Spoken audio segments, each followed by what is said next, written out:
Hey, welcome everyone to another Wednesday episode of I'm not sure if we even have a name for this Wednesday episode where I have on the legend himself, Jose Sanchez of Sports Illustrated. How's everything going, my man? Wait, I thought we were naming this two beans in a pod. Are we not like naming? It's the bean unofficial pie. name until someone names us. So Yeah. if this goes on like a nice stretch, someone's gonna have some of the listeners are gonna have to name us or something. Because I'm a man of the people. People gotta name us. Because that two beans in the pod, man. I know you were half serious about that. I was half serious about it, two beans in a pot, but I don't think that's something I could go with long term. Something on a trial run. Yeah, sure. You sure that's a nice little marketing right there? See, this is like a simple marketing. It's like, oh, it's a cute little polo, but the two beans in the pot, you just get like two of us just like right there with some chelas on there, just leaning back, posing mode. Hey, it's perfect, man. Chilling on the pot. Dude, we could like use that we could use that to troll our friends. Like Javi could be us two right there in a hammock while we're stiff arming a little thumb. Right there, dude. It's just like perfect, man. A little thumb eating Five Guys because he does not like In and Out. The reason why I bring that up is because we're gonna have that discussion, have a little fun later. Five Guys versus In and Out. It's gonna forever be a hot topic on the internet. I know where I stand. We asked the important one. We asked the important topics here. All right, only the important, the best ones. And that's one of them. It's very crucial. Life and death situation here. So, as this, I have it here. Trey Lance update. We're gonna get a little more into detail with it. The reason why I say Trey Lance update is because the guy is not taking any days off, which is great from a professional athlete. It's just like us, with our jobs. If we took a day off, our managers too would be like, "What the hell? Why is this guy not working?"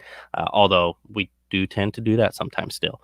But with Trey Lance, it's still nice when you invest all these, draft picks into the future of him, seeing him out there working with a veteran guy like Mohamed Sanu. They're over there in Atlanta, Georgia, I believe, and they're just getting work in. I know it's very humid. It doesn't matter. Don't need indoor facilities. The guys are just going out there and working.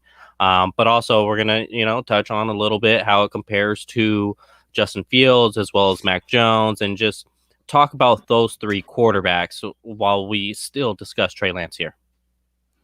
Wait, what do you mean he's working? He was in Vegas the other weekend. That was a few weeks ago, but that still worked. That's team chemistry. That wasn't a few weeks ago.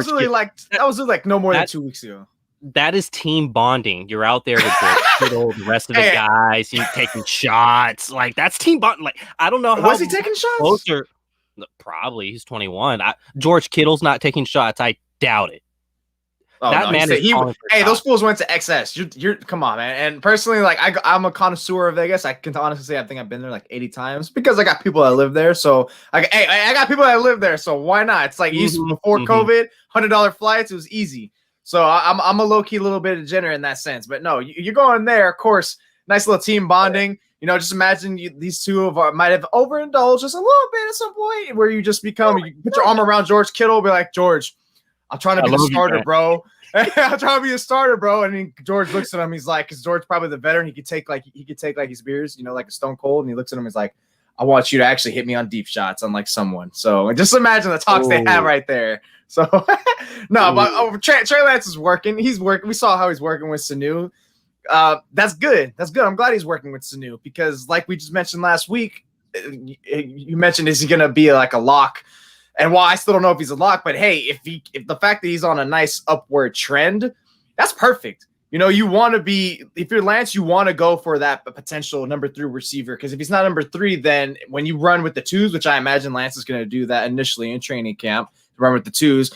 Sanu's most likely going to be that starter because they're going to do Ayuk and Samuel. And I know you can say, like, oh, what if they implement the number 3 slot? Well, even better, because if Lance does end up getting those first team reps, which he will inevitably will, then you want him to have that rapport with at least one of those receivers. So, boom, there you go. Now, when he slides right into those first team reps, he's going to look really good and in sync.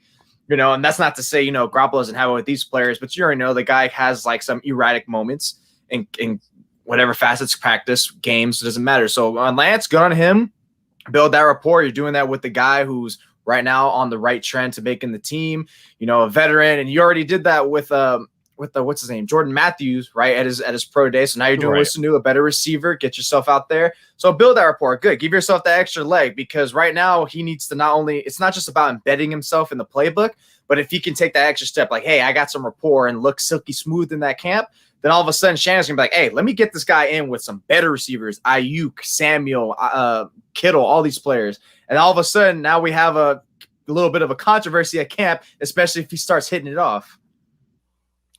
The reason why I like this, like, say that he's working with Mohamed Sanu, I don't want to big brain it too much, but it's easy to do so when you hear how much this guy wants to learn, and his willingness to learn the playbook, to understand the defenses in the NFL. So with Mohamed Sanu, he's a guy who spent a couple years with Shanahan in Atlanta. And then he spent some time with the 49ers last year. I guess that he wasn't healthy, and that's why it was shorter lived than what we at least expected initially when that signing came down. So while they're working together on the field, it's okay, let's run this play. It's not just some like receiver that he's just throwing the ball to and he's trying to get him in stride, in motion to the receiver. Like that's great to work on. Obviously, those are things you have to get better at a year by year basis. Doing with the who has the same play as him, understands the playbook very, very well, and so it's like, okay, let's run this play, and then typically let's run this play if we're facing a cover two. So how you're going to want to hit me here is going to be, you're going to want to drop the ball in the bucket, at this spot against a cover two, against a cover three, and, against man, stuff like that. And so when you're able to at least, run routes, but imagine as if it was like a game scenario or a defense was on the field, you're not just playing catch, essentially. You're able to game plan for the future and try to get better in that way. That's what I like about having Mohamed Sanu out there so much, opposed to, say, a guy that's not in the NFL, but he's buddies with from North Dakota State. No, yeah, that's exactly perfect. And I'm sure Sanu's going to run some routes for him that he never saw at North Dakota State because of, number one, they didn't have the receivers, maybe of even Sanu's caliber.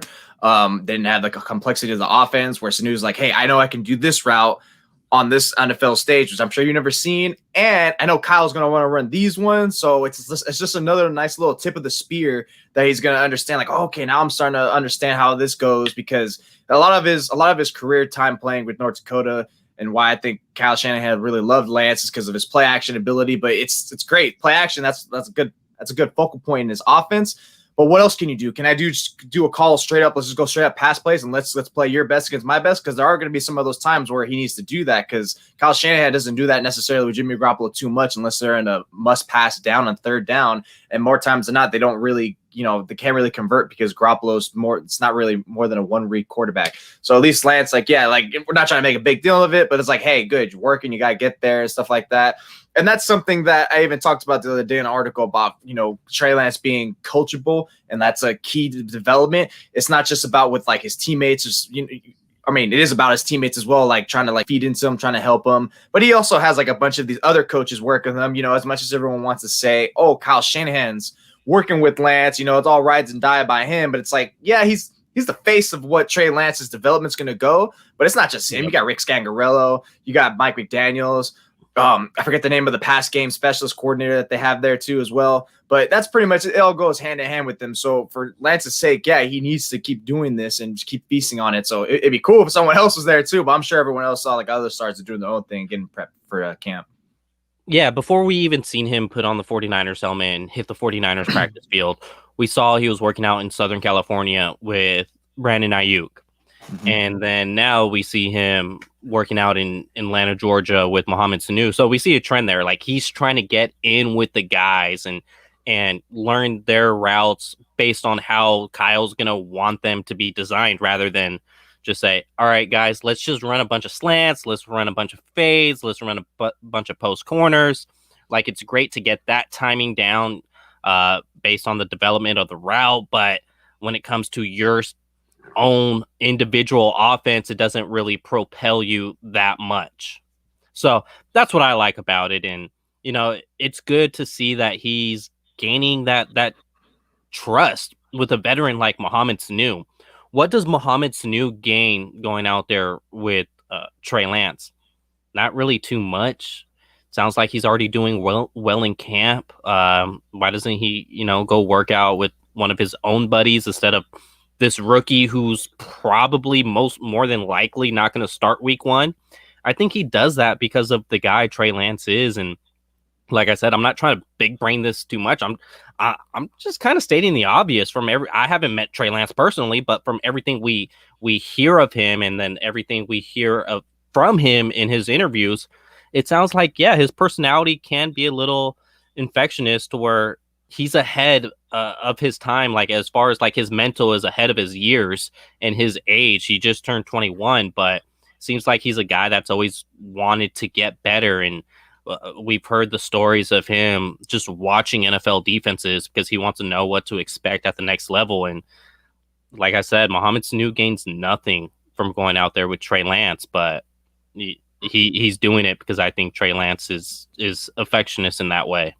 Remember the point you brought up last week too about Sanu? Like, he was there for the 49ers for such a short time last year, and all of a sudden Ayuk was like, whoa. And I remember thinking that, like, whoa, that he already made that much of an influence on you. He wasn't even there for that long, to be honest. But that was already revealing. So I think it's indicative in Sanu's character that he really wants to be in that mentor role. And that's something, not many players in pro sports want to be, and especially like, but I think Sanu in his case, it's not like he was an incumbent there. So I feel like he cops in. He's like, hey, I'm here to help Kyle, and I love being in his system. Arguably probably Sanu's best years was with Kyle in Atlanta. So, of course, he sees Ayuk. He's like, hey, what's up, young buck? I'm going to come. Like, this is his system. This is something you can do as an NFL athlete. This is something you could do to better yourself in Shanahan's system. Look what he's doing with Trey Lance. Like, hey, man, you want to work? Maybe he was one that reached out to Lance, or maybe Lance reached out to him. So either way, whoever did it first doesn't matter. The point is they're out there, they're working, and you're just trying to get a leg up yourself to get to training camp, because that's pretty much all it stems down to. Because when you look at like other players, other players who we thought that the 49ers are going to take, like a Justin Fields or Mac Jones, like these two they're all looking like they're going to get benched. Nagy's saying Justin Fields is going to be number 2. And then you see all the videos of Mac Jones. It just looks like, God, who's going to, it's almost like who's going to lose a starting battle. Is it Jones or Cam Newton? Not who's going to win it. That one's not who's going to win it. It's who's going to lose it. How about that? Yeah, that's definitely it. It's still, it's Bill Belichick's thing, but seeing number 50 out there rocking at quarterback, it's pretty freaking strange. And Justin Fields, it sounds like he's doing well in Chicago. Is that what you're hearing as well? I've heard kind of like he's killing in camp, but they're gonna let Andy Dalton go week 1 no matter what. That's so stupid. I can only imagine. If I was covering the Bears, I would be grilling Matt Nagy and the Bears so much right now. How the hell are you going to say it's not even comparable, the Bears 49ers situation. You're going to say immediately Fields is the backup to Andy Dalton. Andy Dalton's not the incumbent. Andy Dalton is not even the same caliber quarterback as Jimmy Garoppolo. Garoppolo is much better. How much are you? What are we doing here? And at least Andy Dalton doesn't have the money incentive that, like Garoppolo, that kind of forces your hand to play him as a starter. Fields, you actually do. You traded up for this guy. And how about you kickstart his, development, But, hey, at least, like, now you got to see, like, the way Lance is getting brought up along slowly, just like those two are, or at least you think maybe Jones is probably going to be kind of be backwards. But I just think, like, now it's kind of funny the way it's, like, ever since I think what was it, Kyle Shanahan, when he hopped on Kawakami's podcast, and even with Florio, who's always the little chihuahua, wants to like bark and just keep trying to get the 49ers attention about like, it was always Jones. It was always Jones. But honestly, if we really thought about it, it was never Jones. And I know you were a Fields fan. I thought it was Fields, although I thought it was I just knew it wasn't Jones. I was like, it's either gonna be Fields or Lance. And now the way you see how he's working, the way he wants to know, the way he's being coachable, this is what he likes. And it's all, I think to me, it all stems down with his intelligence. And I'll never not be reminded of these 2 comments that Kyle Shanahan said in his pre-draft pressers. One of them was, the top 10 quarterbacks are always, the mobile off-script ones who can also work within the system. I love Josh Allen, Russell Wilson, even throwing Lamar Jackson in there. And then the other one was the more that was the everyone remembers. I want Drew Brees with Lamar Jackson mobility or a physical freak. That kind of much screamed. If that didn't scream Trey Lance or Justin Fields to you, I'm not sure what you were seeing or listening to, because this is perfectly right there. Lance is a very smart guy. He's already soaking in. He's being a sponge of the playbook, and he works within the system in terms of, like I said, he knows how to do that play action, all those boots and everything. And it's pretty much just working with himself to try to kickstart his development. And that's why we're talking about with him and Sanu. Once again, not trying to emphasize it too much, but hey, this is the perfect reason why he wants it. He wants a smart quarterback because Shanahan's system is pretty damn complicated. The fact that Garoppolo is still taking all this years and he still doesn't really have a firm grasp of it shows a lot about it. And maybe it's an indictment of Garoppolo. Maybe it's just a revealing about how complex his system is. So for looking back at it, I think they couldn't have gone any wrong with like Lance or Fields. But hey, now that you have Lance here and the way you're seeing it, it's a great startup. And to me, I'm just hoping there actually is a true training camp battle to at least let these two work. Where I always go back to when I say it's definitely not Mac Jones. I was pounding my fist saying it was Justin Fields. Ultimately, I was wrong. There was too many, or how I saw it was there were so many just connections that were saying it was Justin Fields, and that's why I felt that way. Once we got a little closer, I did like teeter myself saying 60% Fields, 40% Lance. Mm-hmm. But I was like at a point initially where it was like 5% Lance. But then once things came out, it was just like, okay, it's sounding more like Lance is going to be the pick. I never considered Mac Jones the pick for this reason. Everyone looks back at Shanahan's guys and who they are. He never really got to choose those quarterbacks. Those weren't his ideal quarterbacks. Those were the hand he got dealt based on situations. So he made Brian Hoyer a lot better than what he was. The Browns were actually in first place before ownership forced them to start Johnny Manziel. He had Matt Schaub looking really well. Obviously, Matt Ryan, an MVP in a Super Bowl. Jimmy Garoppolo, Super Bowl appearance. But then you look back at his father. Who did his father have success with and won a Super Bowl with? Steve Young. Pocket passer with mobility. And then moved on to Denver. Won 2 Super Bowls with John Elway. What does he have? Pocket passer with mobility. So when looking at these two quarterbacks, or essentially say the 5 guys that Kyle would say in his interview, obviously it wasn't Trevor Lawrence. It was, Zach Wilson was going to the Jets. So it was basically more like 3 guys, not 5 guys. And then when looking at pocket passer with mobility, Justin Fields, Trey Lance, definitely not Mac Jones. That's why I never thought he was a real option.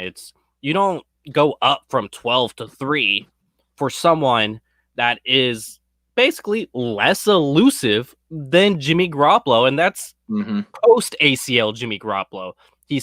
Mac Jones is less elusive than him.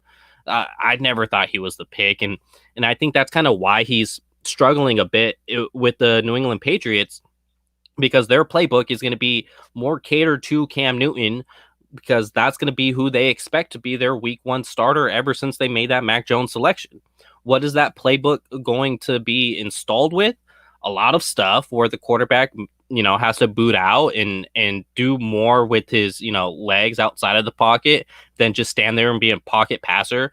A guy like Josh McDaniels is fantastic. A guy like at least a play caller, head coach. We've seen that scenario, and that wasn't pretty, at least. And then with Bill Belichick, he's obviously a legend, so he's going to have some type of influence of, hey, we cannot make Cam Newton just a pocket passer. So since their playbook installs things to where it shows quarterback elusiveness, Mac Jones ain't going to shine in that. He's not going to shine in that playbook. So maybe he'll look better in the future, but I do not expect him to at least look good in camp for the New England Patriots, and that's what it's sounding like. I still think Mac Jones was overdrafted still. I always thought, like, this guy needs to be like a mid to late round, a late first round pick, like 23 and up. I didn't feel like he was still drafted right. But I think I think a point that always needs to be considered why also, and it's also a fair one, and it's why also I didn't completely rule out Mac Jones. I gave that at least like a 5% chance. Is because, and it's on record to date that he even opened it up. I was there at the press conference where he said, hey, everyone knew I was holding out and waiting for Kirk Cousins' free agency. That's what he wanted after the first year. And thank God for John Lynch to overstep his boundary in terms of authority. But then again, I'm not sure exactly how much freelance he really has. But, you know, he was able to work a deal with the Patriots, brought it to Kyle, and Kyle was like, you know, the hell with it. Let's just fire it. Let's just see what happens. Like with the Kirk Cousins, he's obviously fascinated with Kirk Cousins, but I don't even put Kirk Cousins and Mac Jones in the same stratosphere, basically. Yeah, that's just the way everyone put it, though. That's you think about it. That's like this is the same type of player, the Kirk Cousins type, where you just work within the system, and then you just let me be me as terms of a coach. Yeah. So basically, say I'm going to say like a basketball example. Kirk Cousins is kind of, I guess he could be considered a wing in basketball, to where he has, you know, some elusiveness and stuff like that. He could guard. He's not as quick as a point guard, but he's not as slow as a power forward. Where Mac Jones, he's basically a power forward. He's nowhere near as quick as a point guard, and he's not in the middle of that, basically like a wing. So that's why I didn't compare the two.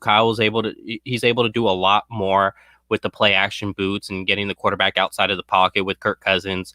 If you're in a 3rd and 6 situation, Kirk Cousins is probably going to pick that up.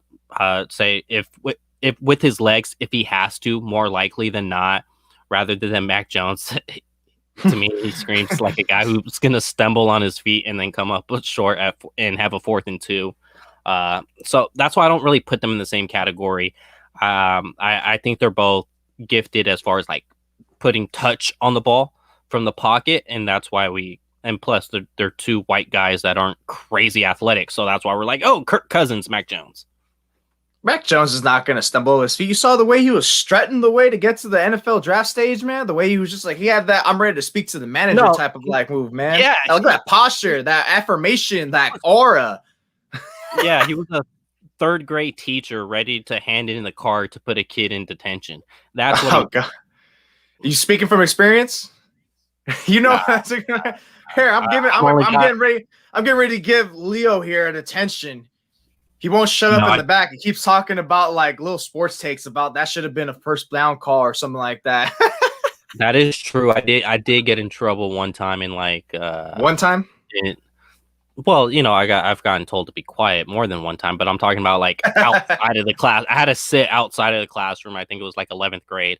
I don't know what I was doing. I was kind of weird. Well, not weird, but just like cool. Try to be cool. But how we look at it now, since we're grown, we're like, that cool that you were being was pretty freaking weird. I used to get sent outside of the classroom all the time in my algebra class in 10th grade. That's because I was too busy roasting people. So I've kind of been a jerk my whole life. Some things don't change. I was going to say, I noticed that has not changed one bit. No. Now no one can tell me to go outside. Try telling me I go outside, Leo. I'm not going. Thanks. Someone needs to hit you with the chancla ASAP. It never worked. No, that worked. You know what worked? My dad used to make me.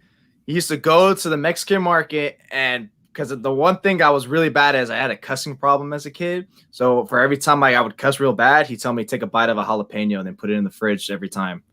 So I used to take a bite of it, and that's terrible for an hour. I just wouldn't speak because I had no faith in myself. Luckily now it took Lily. How old were you? I was middle school, bro, or like 5th grade or something like that. I don't know. That was like 5th, 6th grade. You picked it up from your peers and then decided I'm gonna talk like this forever? No, I didn't. No, kid. No. I used to cuss a lot in 3rd grade because I was exposed to South Park, so that was a little bad. I used to watch South Park a lot. I used to think, oh, what is this cartoon? And then Cartman changed my life, and I used to get in trouble a lot. So there you go. Maybe that's why I like spicy foods now, because before I hopped on with you, I was putting this habanero sauce on my sausage croissant. So it wasn't spicy to me. I was just over there taking it. Most kids get soap, but you got the jalapeno that turned into now. What do you order? Like you know how Thai food has like ratings on food, how spicy you want it. Do you get like an 8? Yeah, honestly, No. Swear to God, I got an 8 last time. I forgot where I was a year ago in the summer, some Thai place. I got the 8. That was at my threshold, though. That was at my threshold, and I was like, "This is so good," but oh my God, I'm just like, oh, "It's so good." I'm just like straight like Zeke, like a cereal. I'm just like, it's so good. I'm just like going off. Yeah, I usually like give me a 3, and that's usually the max. Four is a little spicy for me. But then again, I didn't have a cussing problem where I had to, take a bite of a jalapeno. So that it kind of makes sense now. But let's say, who leads the team in receptions this year? 2019, it was George Kittle with 85, and then last season it was Brandon Ayuk with 60. And both of those guys led the team in targets when they led the team in receptions. It kind of feels like you could just kind of throw darts on the wall and just pick whoever's face like it hits, because it's kind of, I mean, it's, you can always go like, oh, George Kittle, yeah, best player, but you can also factor in, we know he blocks a lot, and who knows how many games he's going to miss, because the guy is a teetering injury prone player. We don't talk about that enough, but that's because the guy just loves to truck people and just, but although there was the first one in week 1 last year was Jimmy Garoppolo's fault for throwing it that high. But anyways, and then in Seattle, let's not forget, and then in Seattle when Nick Mullins was in there, Nick Mullins airmailed a ball, George Kittle went up for it, and then swan dived it. Yeah, and then he got hit by, I can't remember which Seattle secondary member hit him, but he got hit in his lower half, and that's where he ended up missing even more time. So he kind of had a couple passes that he went out for that wasn't his fault, I would say. Yeah, I think also. So I think before I even think about the talent, just that situation, because you really can't control that. I think it kind of depends on who's really going to be throwing for the vast majority of the season. Is it going to be Trey Lance or Jimmy Garoppolo? I would hope it's Trey Lance, but I'm pretty sure it's going to be Jimmy Garoppolo for most, if not all, depending on injury. So I feel like it's going to be Deebo Samuel, because Samuel is the more. Wow. I like Brandon Ayuk. Deebo, if it was Lance, I would say Ayuk. I'm thinking Deebo because he's the short route king on that team. Where Ayuk also excels at that facet. I just think he has Deebo Samuel as a more pure, a more pure in the intermediate to deep pass type of scenarios. And you got to remember, the push passes are passes. So that's another receptions. That's yards. So that counts. So I think it's clear cut. It's going to be Deebo. Once again, I'm throwing away injuries at the door because we don't know. I guess you can know because it always seems like it's likely. But I think it's that sense, because if it is Garoppolo, that's something where he gets utilized the most in terms of the little touch passes, the screens, the quick slants, just the little hitch routes, the little zig routes, shake routes, whatever, in between under 10 yards. So I can definitely see it being Deebo Samuel. Jimmy Garoppolo starts from week 1 to week 17 or 18, I guess now. Okay, so I'm gonna say George Kittle, and and how I come to that conclusion is I believe Jimmy Garoppolo's going to start the majority of these games, if not all of the games. Obviously, he has to put up wins, and he can't be terrible. And with George Kittle, I look back to 2019, led the team in receptions, even though he missed a couple games, and led the team in targets, even though he missed a couple games. And then last year, Jimmy Garoppolo only finished 3 games from the first snap of the offense till the clock's hit 0 in the fourth quarter. And those 3 games were Arizona, it was New England, and it was the Rams. He came out against the Dolphins at halftime. He got benched against the Seahawks, and he got injury replacement against the Jets. And that's the only games he played last season. So in the 3 games, he went from first quarter to fourth quarter. George Kittle led the team in targets or tied the team in targets. So there's going to be that complete comfort zone, security blanket for Jimmy Garoppolo. And we've seen, even from the 2019 season, that there's even going to be situations where Jimmy Garoppolo forces it to George Kittle, because when George Kittle has the ball in his hand, he is that guy. So it's kind of a smart thing to do if you believe that there's a little window that you could hit him in. I'm gonna say George Kittle. I hope the guy stays healthy, doesn't have those, insignificant injuries, freak injuries. Yeah, those freak injuries. So I'm just going to ignore that. I hope he plays all 17 games, and I think he's ultimately going to lead this team in targets. And I wouldn't be surprised if he has somewhere 90 receptions, considering he had 85 in 2019 after missing a couple games. So I think if he plays all 17 weeks, well, now that they have an extra game to play, I wouldn't be surprised if more. He gets 100 receptions. I'm not talking about targets. I'm talking about receptions with George Kittle.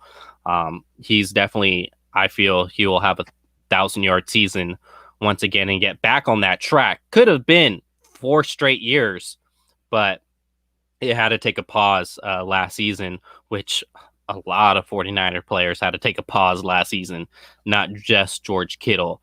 So that's why I come to the conclusion that I think it'll be him. If it's not George Kittle, I'm going to lean more towards Brandon Ayuk. It should be an expectation, though. He does reach around there, or at least that's his ceiling, because you're paying him all that money from. Yeah, exactly. Yeah. And he is. If we always have this argument, 49er fans, at least on social media, always want to have this argument. Oh, he's maybe he's better than Kelsey, or he's the second best receiver, or whatever. And it's like, well, I mean, that's cool that he blocks, and I know that is like an integral part of the offense. But we kind of also would rather have an impact as a receiver. So I mean, I get it. If you get 90 and he's still doing his thing, as a blocker, cool.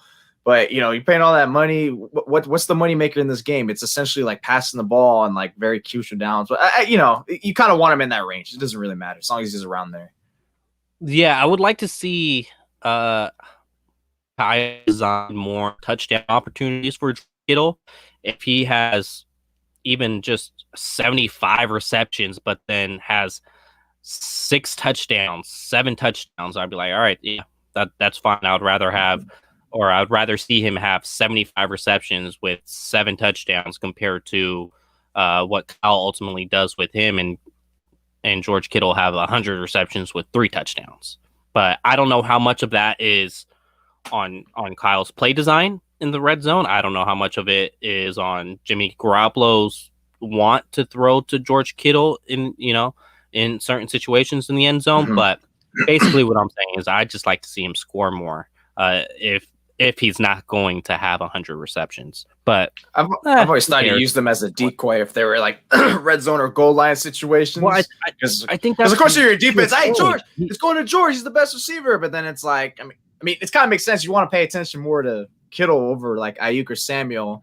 And that's how you always get those little plays to like, the running backs and use check and stuff like that. Because I think Ayuk led in terms of like goal line or red zone touchdowns last year. But then again, he was the healthiest, so no doubt. But I was going to say that also goes to your point as Kittle being such a good blocker, whether it's, pass pro or run blocking. And in the red zone, what are you going to see more? You're going to see more stacked boxes. No one out there is running dime from the 3-yard line. Yeah. So, I would have to go back and watch and rewatch every single snap and see how many times he's blocking or, it snags on to the defender and then releases off. So if he does that majority of the time, he's not going to be the first read, and Jimmy Garoppolo is not going to go off the first read too much from there. So, that's going to be a heavy assignment, but I would definitely have to rewatch a lot of that in 2019. At least 90 catches, George. No exceptions. Now, since we're talking about the same topic, let's take George Kittle out of this equation. Ultimately, you're going to say, let's extend both. Let's extend Deebo Samuel. Let's keep Brandon Ayuk. Both of these guys are fantastic in what they're asked to do. Deebo's a great, yards after catch, and he has the ability to go downfield, but the unwillingness in the offense is making him be more gadget yards after the catch receiver. Brandon Ayuk, he's obviously a stud. I think, who was it? Des Bryant called Brandon Ayuk Julio Jones's little brother. So, like, both of these guys are very, very talented. But I'm going to pose this question to you. If you had to choose, like, you can't have both. It's basically like saying, oh, would you rather have happiness or money? A lot of people are like, well, I would want both. I don't want all this money to be depressed, or I don't want to be broke but be happy. You'd rather have both. So I understand a lot of people are going to say Deebo Samuel and Brandon Ayuk. Give me both. I don't even want to answer this question, Leo. That's fine. But for this exercise, you could only extend one. Is it going to be Deebo Samuel or is it going to be Brandon Ayuk? Are we sure the 49ers even want to extend both?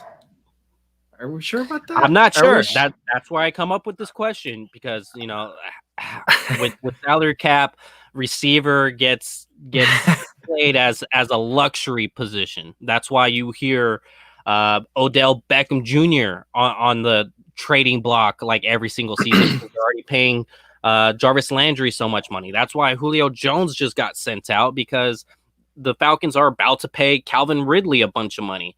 So it's viewed as one of those luxury positions to where you usually don't pay two guys big money. And when Deebo Samuel, if he puts together a year that we expect him to for the next 2 years, he could get big money.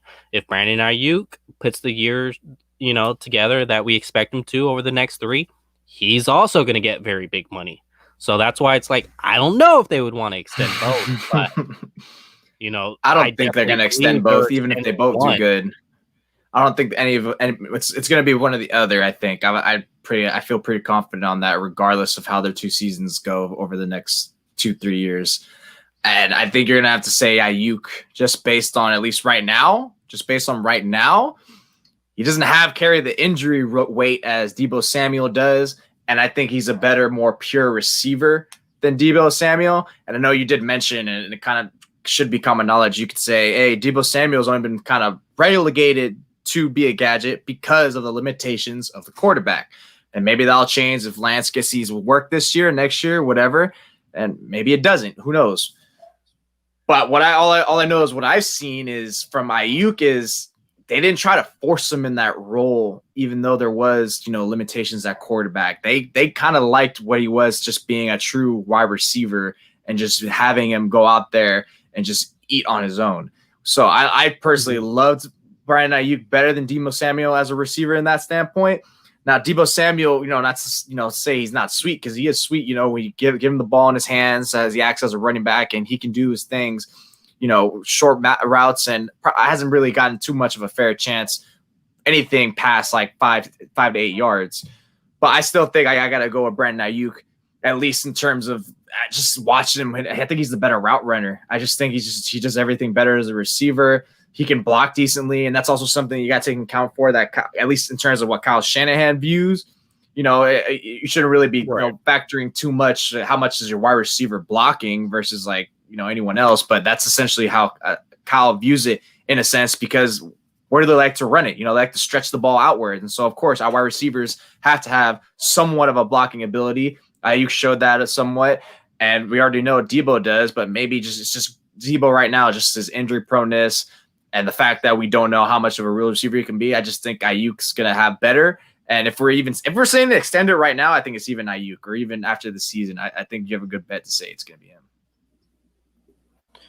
So where I kind of relate these two into a previous circumstance would be, say, like the Arizona Cardinals and when they had Anquan Bolden, because I look at Brandon Ayuk, to me, it reminds me of a Anquan Bolden. Like, he's not going to burn you. He's going to box you out like a basketball player would to get that reception. He's a strong guy, not easy to take down. While I say he's not a burner, he's a guy that can take a slant to the house as well. But it just has that dog mentality and doesn't like to go down very easily at all. We saw Anquan Bolden firsthand. He was, the last 1,000-yard wide receiver, not tight end, wide receiver on this team. And that was a few years ago.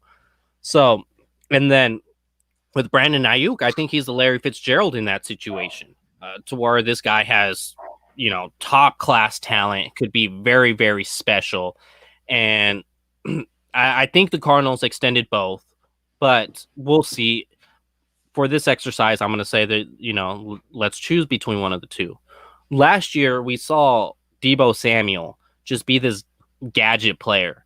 Yet in 2019, he wasn't so much of that gadget player. We saw him downfield some, So to me, he shows that ability to win downfield as well and not just have to create all this yak from behind the line of scrimmage.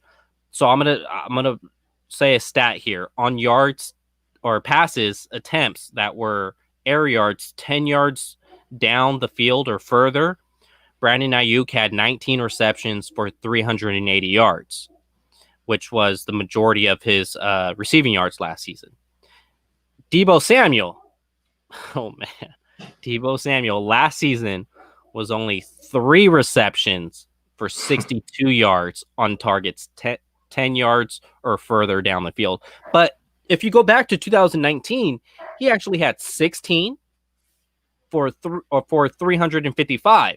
So he's kind of, 3 yards short, or excuse me, 3 receptions short of what Brandon Ayuk did last season, just a few yards short of what Brandon Ayuk did last season. So he shows that ability to win downfield. He's not just a complete guy who has to get the ball behind the line of scrimmage. So, and then also with Deebo Samuel, I think it is a concern about his drops. Everyone just said negative crap on Kendrick Bourne all the time about the drops.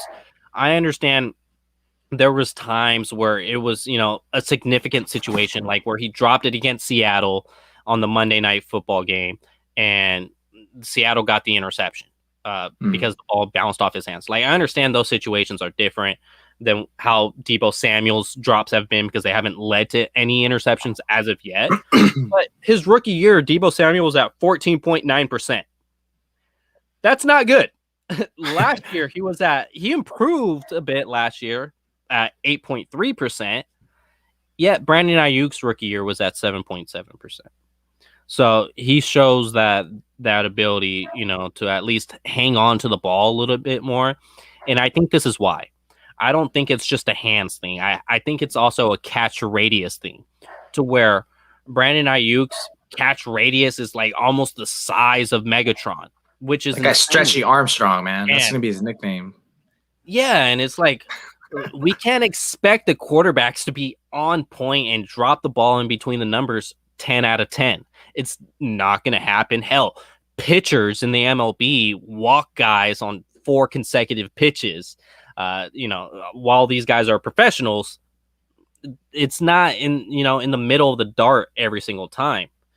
And so with Brandon Ayuk, I think it just helps out his quarterbacks and could excel his quarterbacks with his catch radius, being the ability of if it's over his head. We've seen Jimmy Garoppolo throw it high more than we've liked.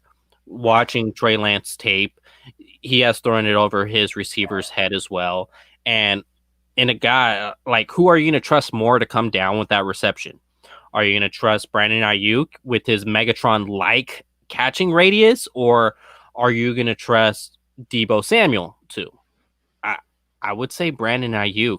So you look for the guy who could potentially fix your quarterback's, say, time to time mistakes on accuracy, and maybe pick up your quarterback when the ball's not in between the numbers, or it's not in the bucket on a downfield pass, or hell, even a jump ball in the end zone. We haven't seen that with Brandon Ayuk yet, get any 50-50 balls.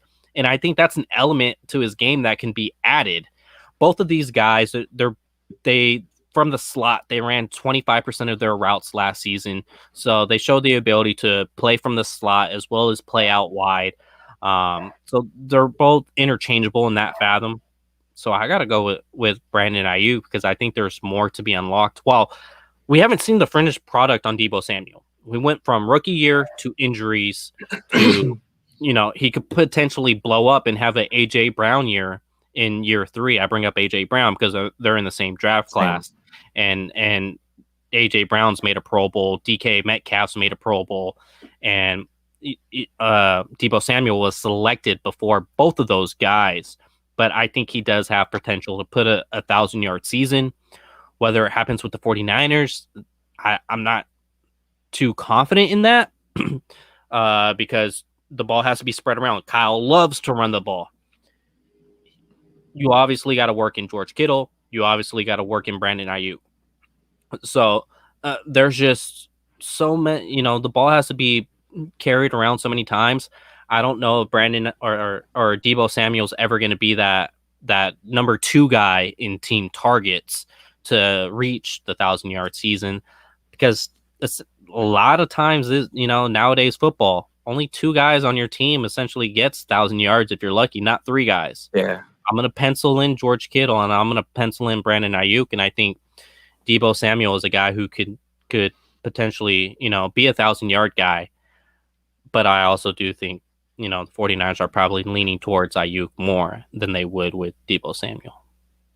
I think in defense of Deebo Samuel in terms of how he's utilized, last year especially, you view it this way: who's obviously the best at the line of scrimmage doing underneath? You want to give it to Deebo Samuel just because of how he can get out there quickly and beat press man, and he has that aggressiveness to stay around the line of scrimmage, and he just has that explosiveness, just like everything within 5 yards.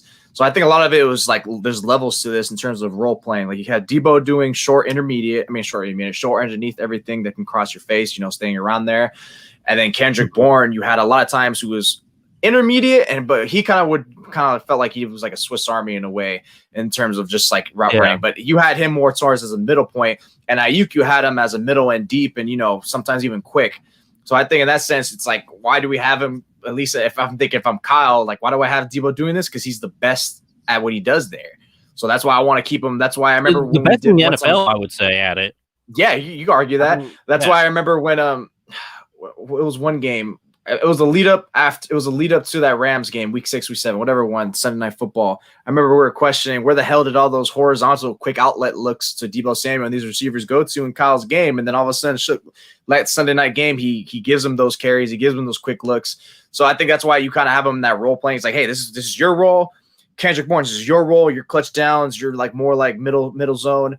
And then Ayuk, I'm pretty much going to have you do whatever I want, because he did see some little jet carries. He did see some quick outlets, but he did see a lot of slot work, intermediate, and even some deep throws here and there. So I think a lot of it maybe is more so how he got played and how he views them in the role sense, which I guess, as much as I defend him in terms of production, I think it's also against him, because if that's his viewpoint, that's the way Kyle views his role, or the best of his role, then they're probably going to go with Ayuk, because he wants that more impactful receiver that can go down there, because it kind of feels like you can almost, in a way, fabricate underneath stuff. You can just find most people just get someone who's quick and who's not afraid to go around there, which, it's not common or anything like that. But in terms of if you're considering an extendum, you want to do the guy who can, like you said, who's more of a physical freak and who's more of that true wideout who can, maybe come down and build that rapport and take over games with Lance for the future.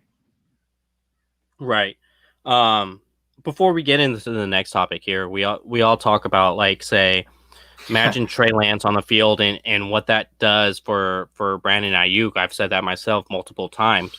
But what does that do for Deebo Samuel as well? Because you could run like a variation of the wing T offense and say, if you get Deebo Samuel in a sweep, does he do the pitch pass to Deebo Samuel? Does he hand it off to Raheem Mostert or Trey Sermon? Or does he keep the ball himself?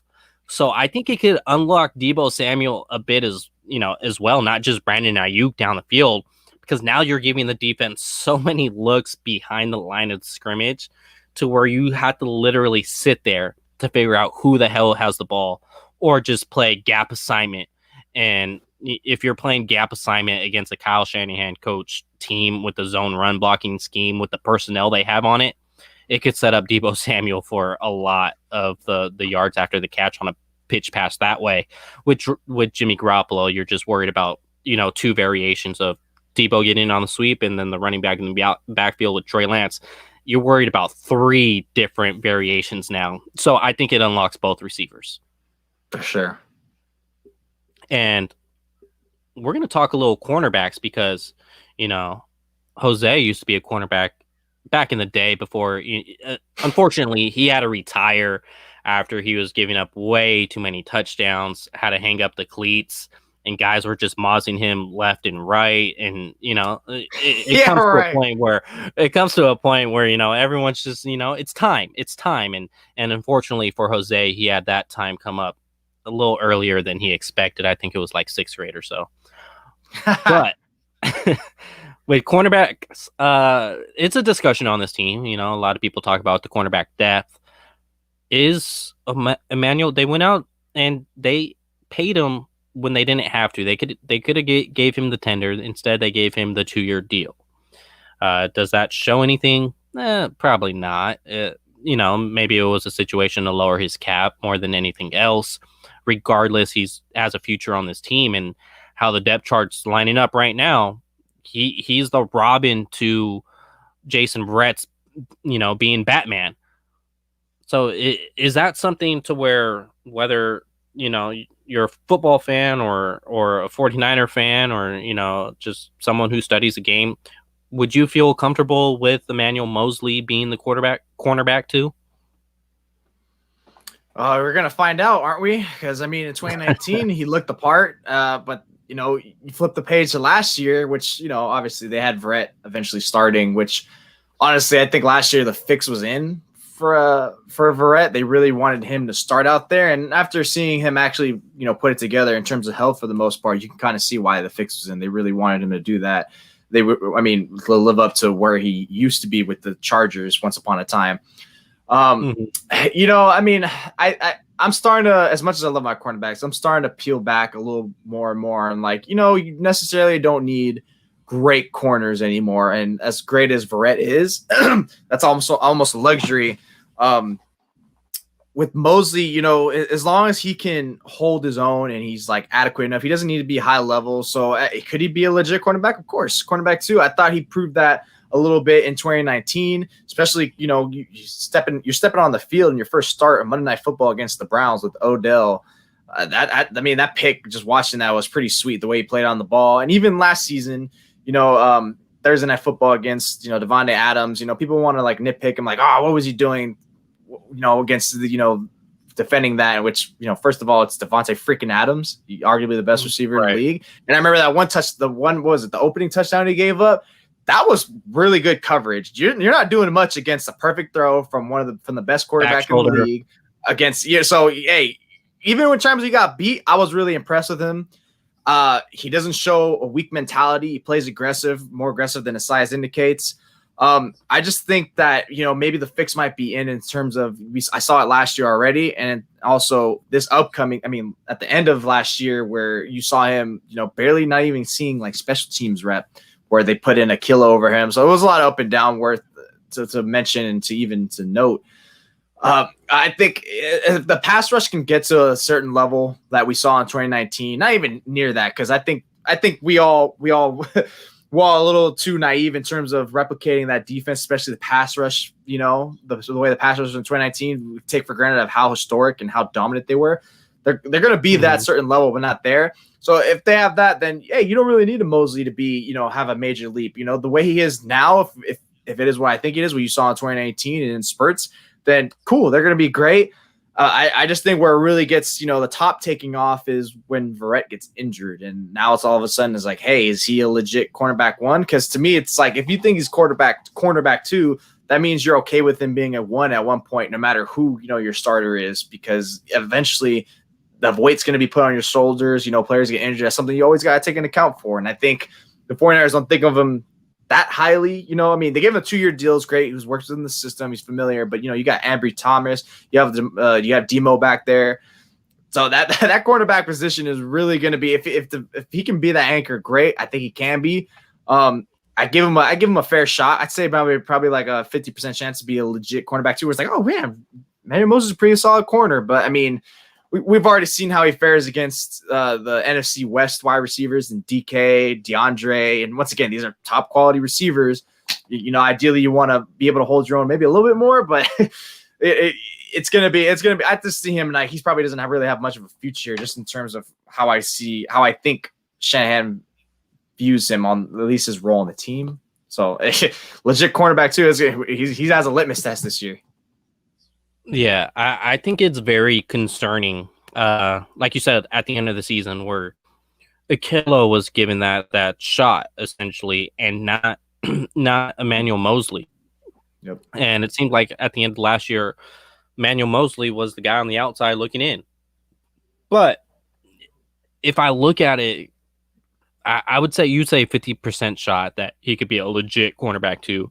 I'm gonna say 75% shot he's a legit cornerback too.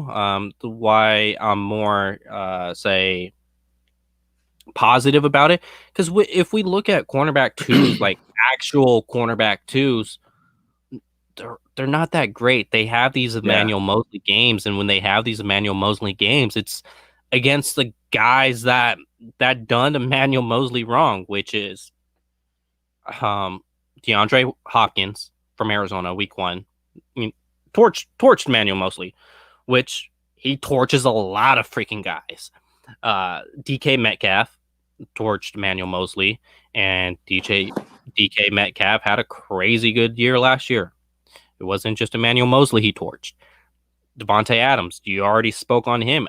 I don't need to speak on his name anymore because that's established. So those were the 3 guys that truly burned Emmanuel Mosley. Is it concerning that 2 of those receivers are in division? Yeah, because now that's 4 games that could be potentially schemed to where it exposes Emmanuel Mosley more. But cornerback 2s, like legit cornerback 2s, no one really has them, and if they do, it's a luxury item. Like the Rams had Darius Williams last year, who balled out of his mind. Now that's 1 year. He's never really put 2 years together. So like they're having the same questions as well over there. Is he a legit cornerback too? That's why they still only have 3 players on that team.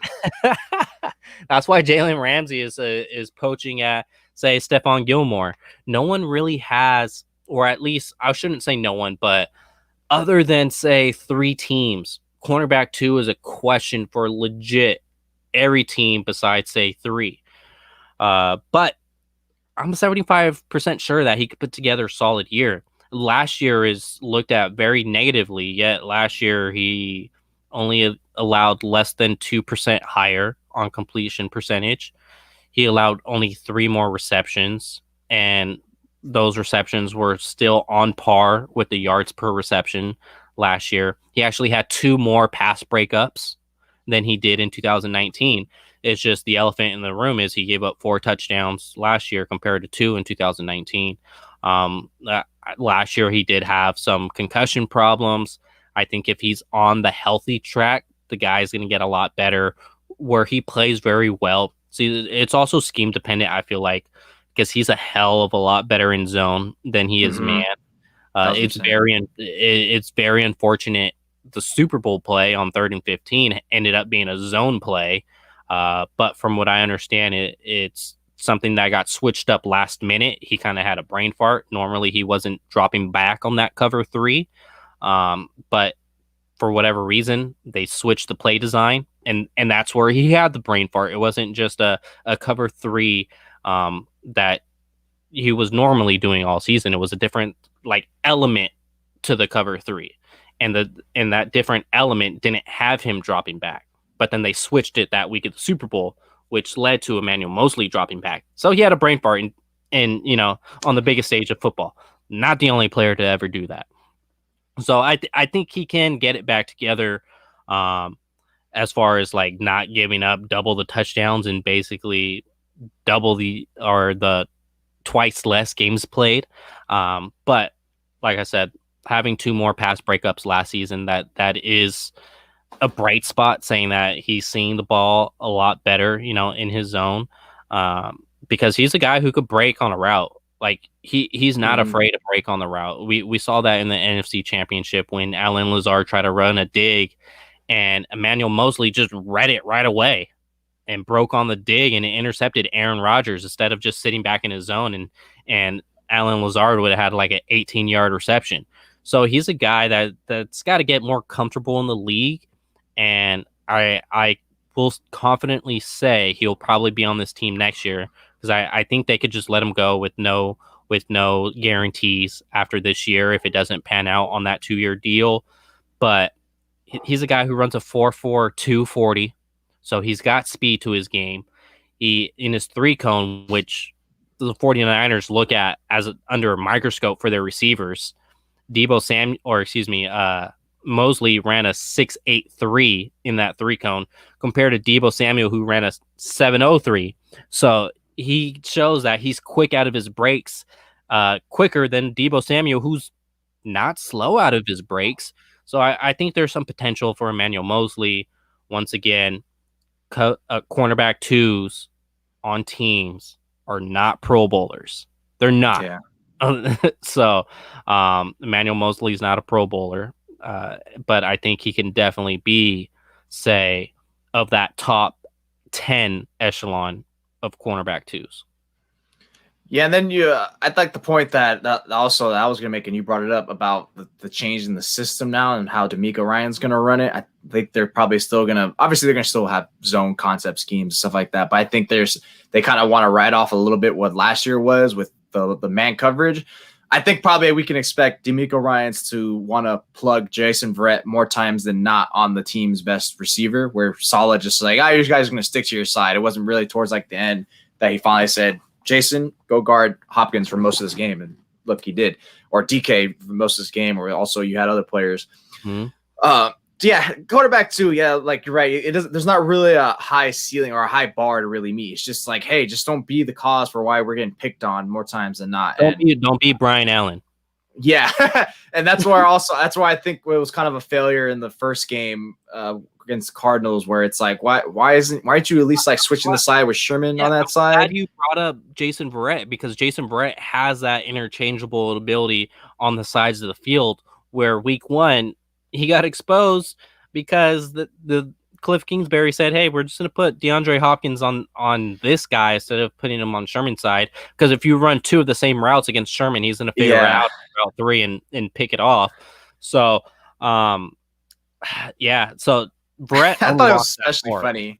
I thought it was especially funny because it's week one. The Cardinals literally just acquired DeAndre Hopkins. Of course, he's going to want to use his new toy to the fullest. I thought there was going to be a learning curve, like no preseason, 28 days to get ready for the season. I thought there was going to be some learning curve, but then I think he had like 16 targets in week one.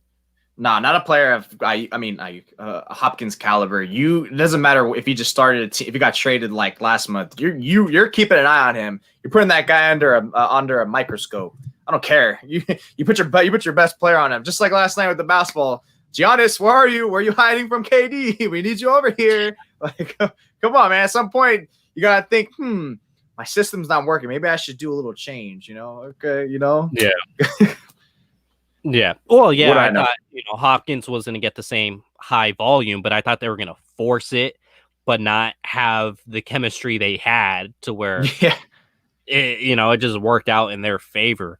I thought it was just going to be more force, and I was like, oh, Kyler Murray's just going to try to force it because it's DeAndre Hopkins, but then it's not going to translate into results.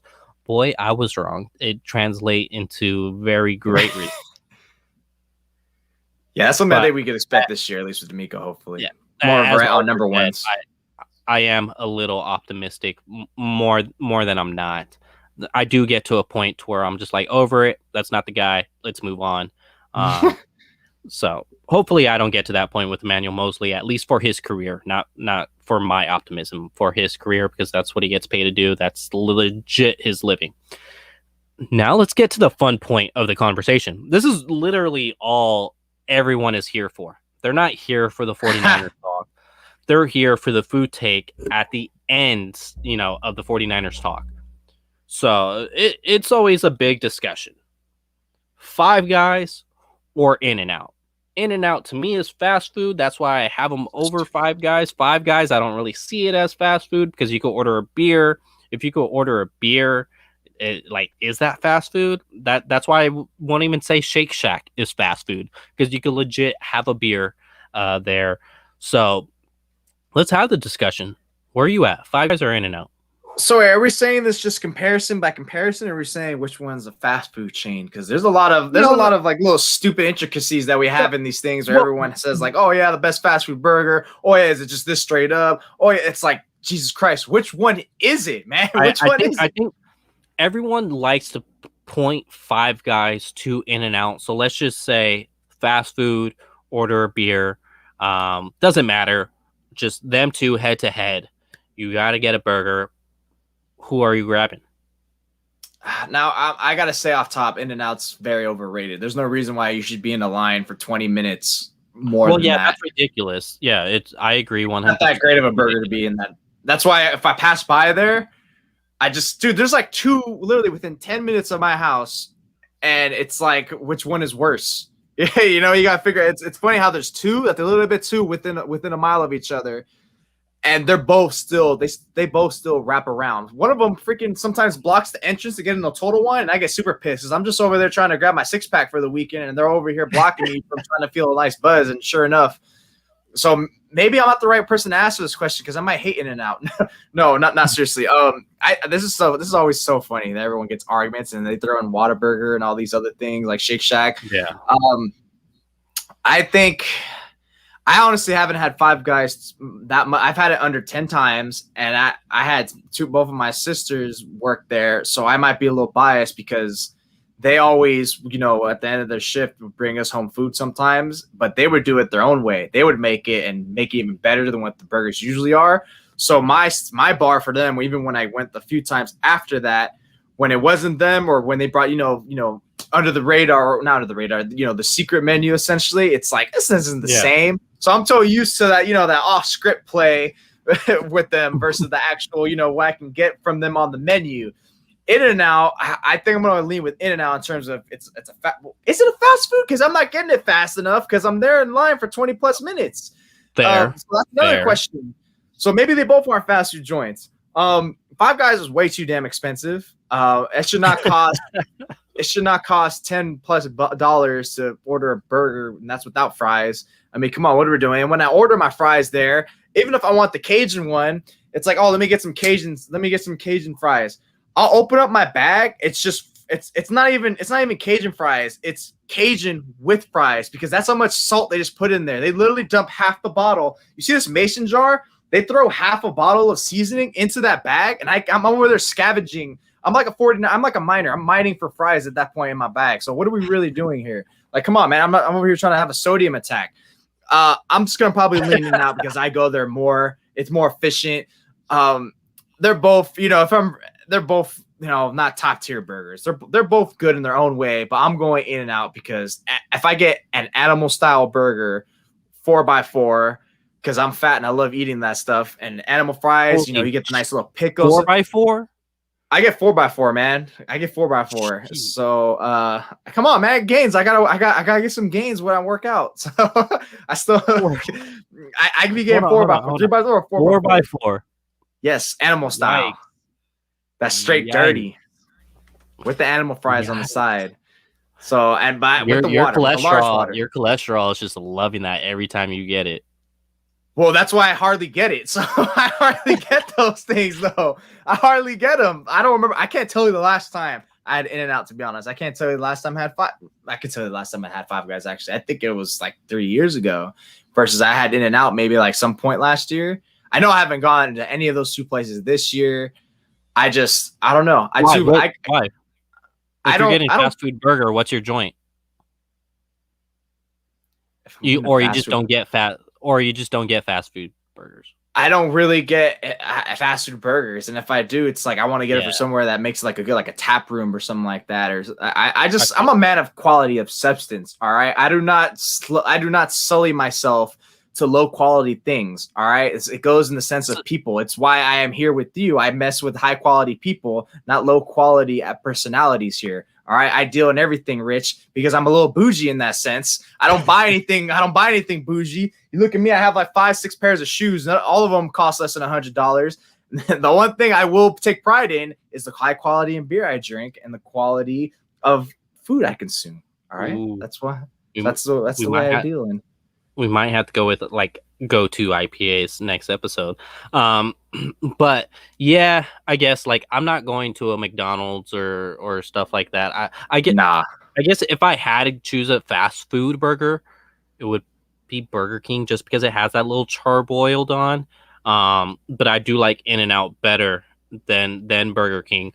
And I go with In-N-Out over Five Guys. Simply put, it's a value of the money. One, I've had Five Guys before. I'm pretty goddamn basic when it comes to what goes on my burger. Like if you just give me just lettuce and tomato with mayonnaise, ketchup, and mustard, like I'm good. Five Guys is more so if you just like having your hamburger stacked. You want sauteed onions, you want mushrooms, like shit like that, because it's more customizable. I don't eat all that on my burgers. I'm just a basic burger guy. Obviously cheese. I forgot to say that. So, and then just like for me, if I've had it before, it's not a $10 burger. Like that's basically what I rate it. It's not a $10 burger. I'd rather go get the 350 at In-N-Out. So that's where I kind of just like compare the two. It's like 350. Okay, they're like, if you just get the burger, well, you get a 4x4, so your shit's like $20. No, it's like $9, $8 or something like that, or 10. I don't know, something like that. But hey, yeah. But say okay, I think if I get a double patty, we're looking at probably like $5. And so I'm like, okay, a $5 double patty at In-N-Out compared to say a double patties. Now we're talking about $12 at Five Guys. For someone that likes their burgers pretty basic, and I don't need all this like mushrooms and onions, and I don't need all that on there. I'm just gonna go and get In-N-Out. Like, I love Cajun fries. Absolutely. But I'm also on the board that In-N-Out fries don't really taste like cardboard. It kind of does, but I like my potatoes, so I'm okay with how they are. Everyone says that just because they don't really salt them. That's why. They don't put the salt on there. It's simple as that. You blew a pack, stop being a lazy ass. Exactly. Yeah. So people, the reason why it doesn't taste like anything. No, duh. They don't put anything on there. What do you think? That's how you know people don't cook in their own kitchen. It's like, what do you expect? You're supposed to salt things ideally just to a minimum degree, whether it's meat or even some veggies to a degree if you're going that route. But hey, I don't know if they have this in San Diego. They probably do. And I don't know if you've encountered it when you lived here or if you visited here in the Bay. One thing I always mention whenever people talk about this, like, oh, who's the better burger, whether it's a fast food concept or not, I just always say this. I'm like, I don't know. I don't care. But one thing's sure, I'm always taking to be my burger, and it's a 20+ minute drive for me, and I'll go there right now just because I'm kind of hungry when we're talking about it. Super Duper Burger. That place. Oh, have you heard of it? Super Duper Burger. These guys, the way they make their burgers, they toast the bun so to perfection. The meat is nice and tender. It's not too greasy. They have their own sauce, which is fire. If you get straight cheddar, they have, I don't know if it's like a necessary chain, but I know they have like 4 to 5 in San Francisco. They have one that they were going to make in Burlingame. They have one in SF. I think they're building more, branching out. So I guess it's like a little small chain to a degree. I don't know if it's like somewhere around there, but I love that place because their garlic fries are amazing. The best garlic fries I've ever had, and they're not everything's good. I eat it. I'm just like, I feel good. It's delicious. That quality's top tier. And you're over here speaking about I can't go because I get a beer. Most of their establishments have 3 to 5 beers on tap. I'll get a nice little pint to go with it. And my goodness, dude, I am satisfied. And I know I get the same thing all the time. I get jalapenos on there with cheddar cheese, bacon. And if I'm feeling a little dirty, I'm going to throw a nice little fried egg on there, just to get the little squeeze on there, the little over easy fried egg. Oh God, I'm telling you, it's that place. Everything's fresh, tastes delicious. It's probably cost the same. I think it costs the same as the Five Guys, and it's dramatically better. It's just dramatically better. I have no problem paying $15 for a burger and then adding on a drink, adding on fries after that. To me, it's just more so about like the quality. Is that a $15 burger? And I was just looking at it. I'm gonna have to go next time I'm in the city and stop hitting the when I'm out, or the A joint when I'm in the city. I'm going to the Super Duper Burger for sure. Because I do need to catch a home Giants game. I already caught some on the road, but I need to go catch one at home now that they're open. Twisted Eva, I appreciate the contribution as always. And I know I see you're a big Wendy's and Carl's guy. Frankly, I don't really have those close to my house, so that's why I don't really consider Wendy's or Carl's.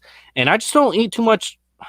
Like I said last time, it's like we got mad crazy taco shops out here. So if I'm just getting something quick, I'm just like, boom, I'm down for a burrito, or I'm down for, say, carne asada fries or something like that. But like, because when I've had the burgers at, like, say, pubs and stuff like that, it's so damn delicious to where it's like, if I want a burger, I'm not gonna go hit a, like, McDonald's, or I'm not gonna go hit a Burger King. You know what I mean? So it's like that's just like, say you want a burrito, you're not gonna go to freaking Taco Bell and grabbing a burrito. No, you're gonna go somewhere where you can have a legit burrito. No lettuce in my burrito. That's all I need to know. If you put lettuce in my burrito, I'm throwing it in your face. Would you dare disrespect me with the veggie that's not tomato in my burrito? You've gotten lettuce in your burrito? Yes, I've gotten lettuce. That's Chipotle. No, I do not go to Chipotle. I've only gone there twice. Never again. And that place, I don't remember the last time I went there. Chipotle is straight garbage, dumpster fire. But when I go, you got to get the bowl. You got to get it in a bowl. That's the thing. I think I did get in the bowl. I think I got in the bowl, and I don't think the taste was bad. I just remember having to use the bathroom a lot of times. So I don't like feeling that. It's like, you know how I just drank this coffee? Not even drinking coffee gives me the same effect as that Chipotle bowl. So I'm cool off that. I'm cool off that, man. I'm not trying to be speed racer like every 30 minutes, okay? I'm good off that. Yeah. No, thank you. But hey, we ended up getting into a Chipotle conversation, as always, Jose. You know, we'll do this again next Wednesday. We'll figure out what it is. Maybe like I said, we'll talk about top IPAs or whatever it may be. Any final comments? Yeah, In-N-Out and Five Guys are kind of both overrated in their own sense. Yeah. And Jason said lettuce is Nancy to begin with. It's okay. I could have it in a hamburger, in like a cheeseburger. I have it in a cheeseburger. But all right, guys, I appreciate all of you, and join us next Wednesday, same time, 3:30, and we'll be kicking off the episode. And like I said, we'll figure out some type of food take or drink take next time as well. Peace out. Easy.